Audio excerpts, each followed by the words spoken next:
Welcome to our 2022 Pioneer BH250. Starting right in your back bumper here, if you just reach in, pull that cap out of there, you'll find your sewer hose. Take note of those two ears in the adapter here. It's all be hooking it up to your sewer system, and the hose itself, once fully extended, is about 20 feet long. Just keep it stored in the back bumper back here to help keep any sort of stench out of the unit, keep things a bit fresher. Right up in this back corner here is your cable and satellite inlet. Coax cable plug into there, fire up at your TV location. Making our way down the side to get your power cord inlet. So you're gonna find a little notch in the bottom corner there as you open this up. It's gonna line up with that notch there. Press those in together, little 1/8 turn will lock it into place. Then you get the threaded collar in the back there to properly lock it down.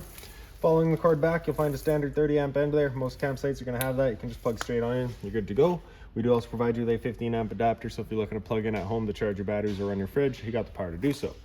Kind of up from there, you'll find your sewer system. So if you can just kind of press on that cap, give it a turn, pop it on out of there. You see it's got the same ears on it that your sewer hose had. It'll attach the same way, just pressing it in until it turns and clicks.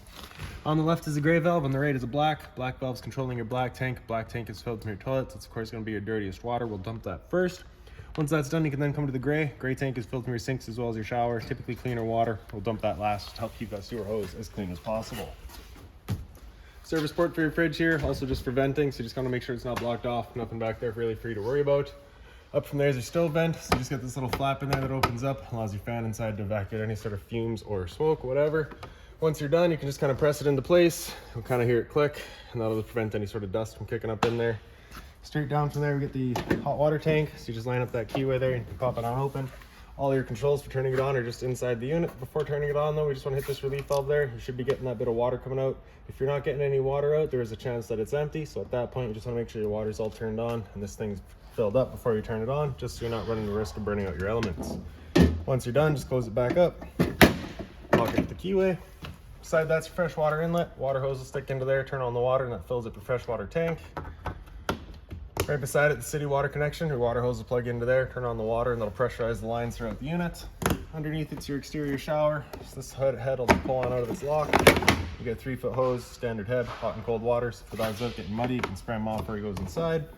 Once you're done, you're just tucking that hose back away, lock the head back into place, close it back up.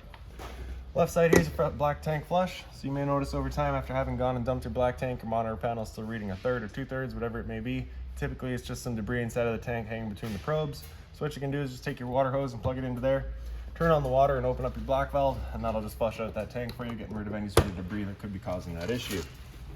Down right in front of this spare tire here, so we're in front of this front tire here, we've got your 2 low point drains there. So one in the back there with the little extra piece coming off of it, that's your freshwater tank drain. As you open that up, it just allows your freshwater tank to drain itself out. 2 low point drains allow the water system to drain itself out. So if you're leaving the unit for a while and you don't want your water going stale or stagnant, just drain it out before you leave. Exhaust for your furnace here. So if you're ever running your furnace, you just want to make sure it's not blocked off. It does get hot. One end of your storage compartment. So as you open that up, you get that finger on the left side there. Just hold it open for you. Inside of here, you'll find your water hose. Inside of that water hose, you're going to find that park adapter, 30 amp cord into there, 15 to a standard outlet.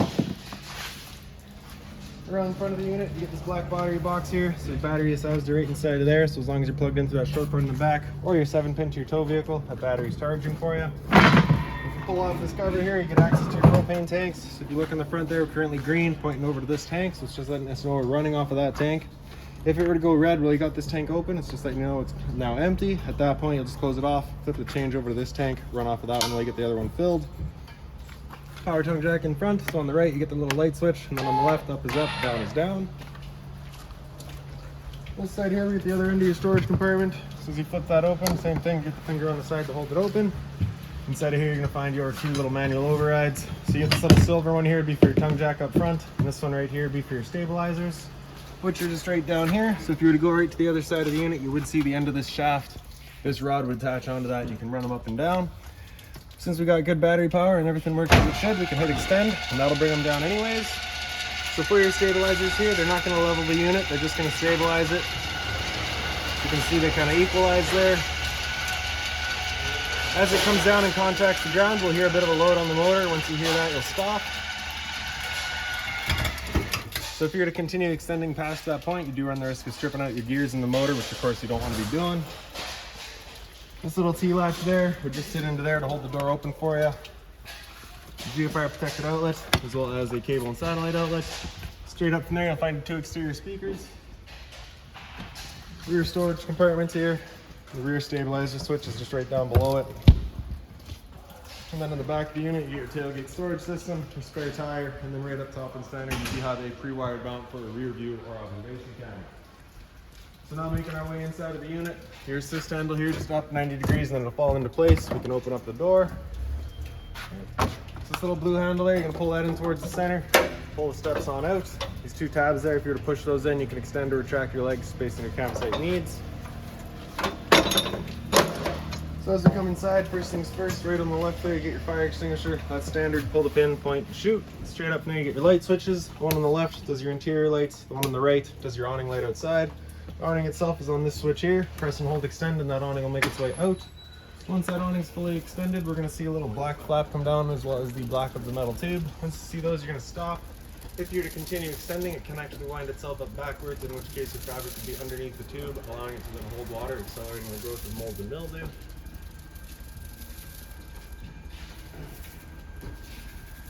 There's our flap, and there's the tube, so we'll stop right there. Now for it to start raining, it's of course gonna hold some water anyways.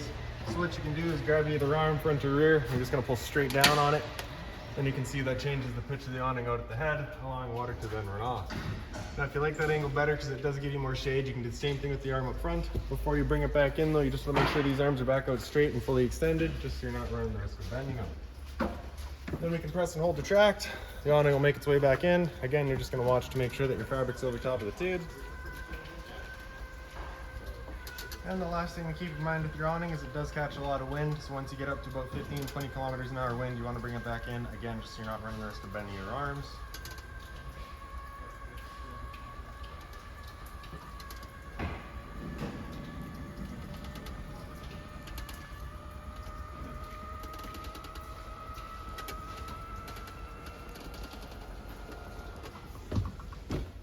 All right, so now we'll make our way into the front bedroom here.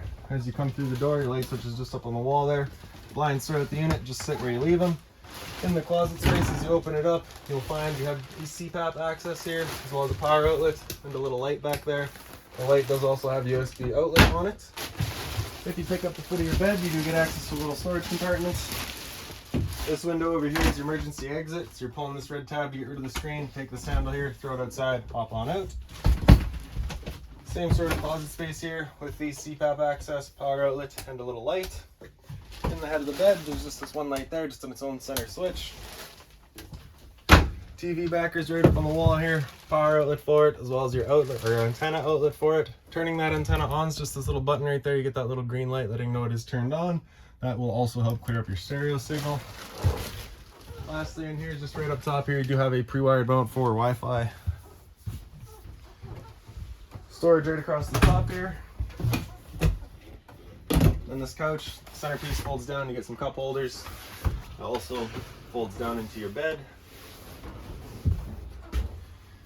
Into the kitchen, your storage up top here, you'll find that binder. That binder's got all of your owner's manuals in it, any remotes, anything like that for the unit you'll find right in there. Above the sink is a little light, again just on its own center switch. There's also a power outlet under here as well. Hot and cold water, of course.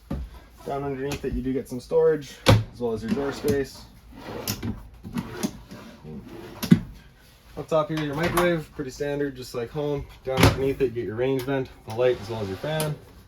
The bifold cover for your stove just flips on back. Take the knob over to light, put it in the sparker, fires right up. Once you're done, just turn it all off, letting it cool down, then closing this back up. For the oven, you're gonna grab a lighter, open it up, turn that knob over to pilot and press and hold. And then right in the back, get that pilot light going. Once you get it going, you just hold the knob for another couple of seconds, then you can release and the flame will hold itself. Turn up to your desired temperature and she fires right up. Once you're done, you're going to turn it back down to the pilot. It'll hold just the pilot light for you, but if you're traveling or leaving the unit for a while, you just want to make sure it's right off. Down underneath it is an access panel, so if you're looking to winterize the unit yourself once it comes time, these two screws there, pull those out, gives you access to your hot water tank. The fridge here, so as you open up the freezer, you're going to find your controls up top. On the left there's your power button. Have that come in with auto lit up. We're first looking for AC power. If AC power is taken away, it'll automatically flip over to gas. If you want it to run solely on gas, you're gonna have that button come out. It'll run up just on gas. If that check light were to turn on, it's just letting you know it hasn't fired up. At that point, just off, back on to reset it. So, like I said, freezer up top and your fridge down below. temp selection in the top right corner there. In your dinette, you just get your open storage across the top here. A little light right down below it. Emergency exit there signified by that red handle, so you'd be pulling that towards us, sliding it wide open, hop on out. The dinette is currently set up as the dinette. If you were to take the table, wiggle it up and out of its legs, the tabletop will then sit onto these two ledges there. Take your back cushions, put it in the middle, that creates your bed. Thermostat here, so you press that bottom bar, it'll wake it up. It'll then come into fan low. It's of course just the low fan moving some air. Same thing with the high fan, just moving some air around. Cool high is where the compressor will cut in and out as needed. It'll leave the high fan on all the time. Same idea in cool low, you'll have the low fan all the time, compressor in and out as needed. Cool low auto is where it becomes an on-demand system. So both the compressor and the fan will cut in and out as needed. Temp selections there is just gonna be with your arrows. Cool high auto, same idea, on-demand system, but now we're using the high fan. With that air conditioner going, you've got two different options. You can have these two louvers here closed, in which case we're using all of these ceiling ducting to move the air, or you can open them up and it just dumps all of its air into the living room here. So you first get out to your campsite, you want those open, cool off this air as quickly as possible, and you can close them off and start moving the air throughout. After cool high auto, you hit it again, come down into heat, turn off the air conditioner, turn on your furnace. Furnace is moving its air through all your floor registers. After heat, you hit the bar again, it'll come down into off, and then just cycles back around. TV backers here as well, so your cable and satellite outlets, as well as your power outlet. Stereo right there, pretty straightforward. Power button there turns it on. If you press it again, that just mutes it, so press and hold to turn it off. Zone 1's your inside set, and Zone 2's your outside set. Smoke detector right here. And then in the two bunk spaces, they're identical. You have the little light in the back there with USB charging. Same thing down here, just with the addition of the window in the back. And now into the bathroom. I guess before we do that, we can do your pantry. You get your storage right here. Down underneath it's your converter. Press it top and center, pops on open. All of your breakers in the middle there. Whenever breaker breaks, it sits in the center, so just turn it off and then back on to reset it. All of your fuses are on the right side. Whenever a fuse pops, you'll get a little red LED right beside it, letting you know exactly which one went. Down underneath that is your LP detector. Propane's heavier than air. It sits on the floor. That guy detects it and starts going off just like a smoke detector would. And now into the bathroom. Your light switch is right on the left there. Fan switch on the right is your ceiling fan. Medicine cabinets. Hot and cold water, of course. A little bit of storage down underneath it. On this side here, you've got your GFI protected outlet. Test on the bottom, reset on top. If you ever have outlets that don't work, it's the first thing you should check. The monitor system's on the left side, so battery in the top there. You can see you're currently 12.3, so that's a charging voltage. That's good. Fresh tanks, as you fill that up, will go to 1/3, 2/3 and full. Same idea for your black and your gray. Water pump switch on the top right there, so as you turn that on, turns on your water pump, drawing out of your fresh tank to pressurize your lines. Your water heater on gas is in the center here, so as you turn that on, you'll get that little red light there letting you know the ignition sequence will start. Once that sequence is started, that light will go out. It'll try that 3 times. If after the 3rd try it hasn't fired up, this light's going to come on and stay on. At that point, just off and back on to reset it. Your water heater on electricity right down on the bottom there. Just turn that on, fires it up with electricity. Simple, simple. Into the shower. Get the standard head and hose, hot and cold water, of course. Toilet here just flips on open, flusher on the right side. Then straight up from there is your ceiling vent, fan, roof vent. Just turn that knob to open it up. Simple as that. And that's about it for this unit. So if you've got any other questions on it, please feel free to give us a call, 204-237-7272.